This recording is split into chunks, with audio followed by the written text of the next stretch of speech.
Salah satu model kepemimpinan yang wajib dimiliki oleh seorang kepala sekolah adalah kepemimpinan pembelajaran. Selama kurang lebih 2 tahun bertugas sebagai seorang kepala sekolah, saya selalu berusaha untuk mengoptimalkan peran saya sebagai seorang pemimpin pembelajaran.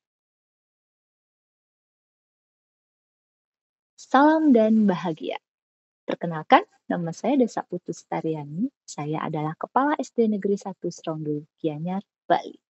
Di video kali ini, saya ingin menceritakan pengalaman saya dalam menjalankan peran sebagai seorang pemimpin pembelajaran.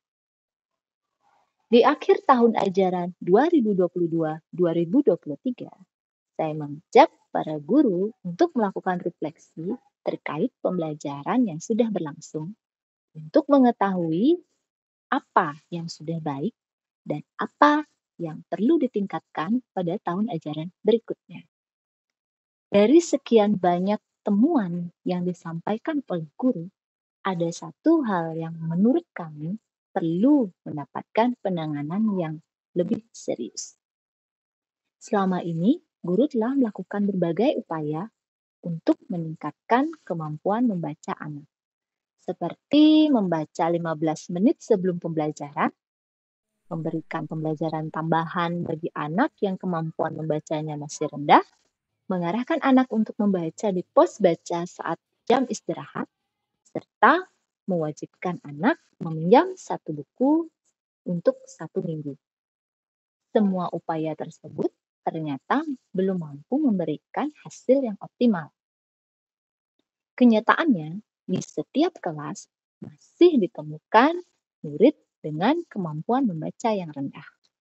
Hal ini selaras dengan laporan rapor pendidikan SD Negeri 1 Seronggo tahun 2023. Meskipun dalam rapor pendidikan, kemampuan literasi murid mengalami peningkatan dari tahun sebelumnya, namun ada beberapa subindikator yang mengalami penurunan. Berdasarkan hasil refleksi, studi pustaka, dan wawancara dengan murid, diperoleh data bahwa permasalahan tersebut disebabkan karena bahan bacaan yang tersedia di sekolah belum mampu memfasilitasi kemampuan membaca murid yang beragam. Bahan bacaan yang baik seharusnya ramah cerna dan sesuai dengan jenjang membaca murid. Namun, bahan bacaan yang tersedia belum memenuhi kedua kriteria tersebut, sehingga upaya yang dilakukan oleh guru selama ini belum memberikan hasil yang optimal. Merujuk pada BSKAP nomor 30 tahun 2022 tentang perjenjangan buku, buku dikelompokkan menjadi 5 jenjang. Jenjang A untuk pembaca dini, jenjang B untuk pembaca awal, jenjang C pembaca semenjana, jenjang D pembaca madya, dan jenjang E pembaca mahir. Setelah dilakukan pemilahan buku, ternyata sekolah kami masih kekurangan buku untuk jenjang pembaca dini dan jenjang pembaca awal. Kondisi ini sangat disayangkan karena seharusnya fase membaca dini dan fase membaca awal menjadi fondasi bagi jenjang membaca berikutnya. Untuk mengatasi permasalahan tersebut, saya bersama para guru akhirnya sepakat mengembangkan bahan bacaan yang dapat memfasilitasi kemampuan membaca murid yang beragam, khususnya bagi murid pada jenjang pembaca dini dan jenjang pembaca awal, yang diberi nama Bacaan Enak.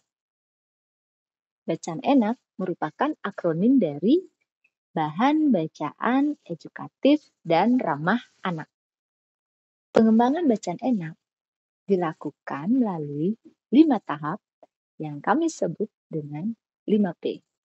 Tahap pertama adalah penyamaan persepsi. Pada tahap ini, saya mengajak guru menyamakan persepsi melalui diskusi santai terkait jenjang membaca anak, serta bahan bacaan apa yang cocok diberikan pada jenjang tersebut. Saya mengenalkan tentang perjenjangan buku merujuk pada BSKAP nomor 30 tahun 2022.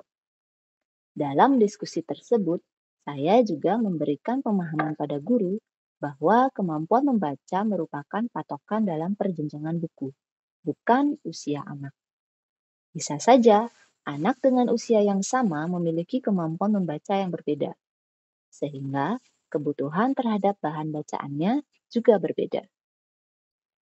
Tahap 2, pemetaan. Pemetaan dilakukan dengan menggunakan aturan 5 jari yang direkomendasikan oleh Reading Rockets dengan langkah-langkah sebagai berikut. Pertama, guru menyiapkan buku dalam berbagai jenjang. Kemudian, murid diminta untuk membaca satu halaman secara acak. Tahap ketiga, guru menghitung dengan jari apabila murid mengalami kesulitan dalam membaca suatu kosakata. Apabila ada 5 atau lebih kosakata yang tidak dipahami dan tidak dapat dibaca, maka guru memberikan murid buku lain dengan jenjang yang lebih rendah. Guru mengulangi kegiatan yang sama sampai murid menemukan buku yang sesuai dengan kemampuan membacanya. Tahap 3, pengembangan. Berdasarkan data tentang kemampuan membaca dan minat murid yang diperoleh dari tahap pemetaan, pada tahap selanjutnya, guru mengembangkan bahan bacaan. Agar lebih menarik, desain bahan bacaan dikembangkan dengan menggunakan aplikasi Canva. Tema yang diangkat dalam bahan bacaan diupayakan dekat dengan kehidupan sehari-hari murid dan memuat kearifan lokal. Tema tersebut diantaranya berkaitan dengan kegiatan sehari-hari di rumah dan di sekolah, perilaku positif, serta kebudayaan masyarakat setempat. Sampai dengan tanggal 5 Oktober 2023, kami sudah mengembangkan 15 judul bahan bacaan untuk jenjang pembaca dini dan 10 bahan bacaan untuk jenjang pembaca awal. Tahap 4, pendistribusian dan pemanfaatan. Setelah bahan bacaan siap, guru menata bahan bacaan tersebut pada pojok baca, pos baca, dan perpustakaan. Bahan bacaan tersebut kemudian dimanfaatkan untuk kegiatan membaca 15 menit sebelum pembelajaran, memberikan pembelajaran tambahan, ataupun dipinjamkan kepada siswa untuk dibaca di rumah. Saat kegiatan membaca di sekolah, guru mengarahkan murid agar mengambil bahan bacaan yang sesuai dengan jenjang membaca mereka, sesuai dengan hasil pemetaan.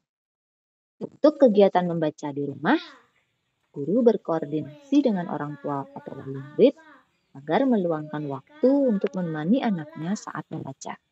Tahap 5, pemantauan dan refleksi.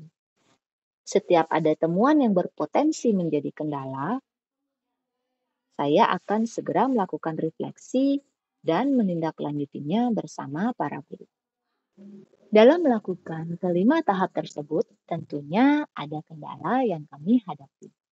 Kendala tersebut diantaranya, pertama, sekolah tidak memiliki buku bacaan berjenjang yang memadai untuk melakukan pemetaan.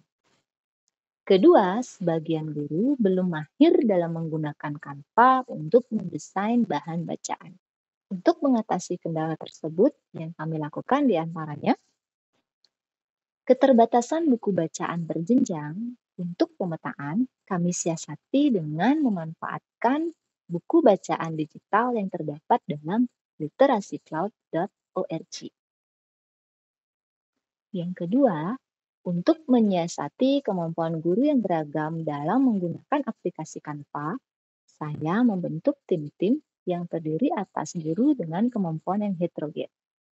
Setelah memfasilitasi murid dengan bacaan enak, banyak sekali dampak positif yang kami rasakan. Di antaranya, 1. Kemampuan membaca murid meningkat. Dampak kedua adalah minat baca murid meningkat. 3. Murid terinspirasi untuk melakukan perilaku positif. 4. Murid lebih mengenal kebudayaan daerah. Kelima, hubungan antara guru dengan wali atau orang tua murid jadi lebih baik. Keenam, guru menjadi lebih kreatif dan produktif.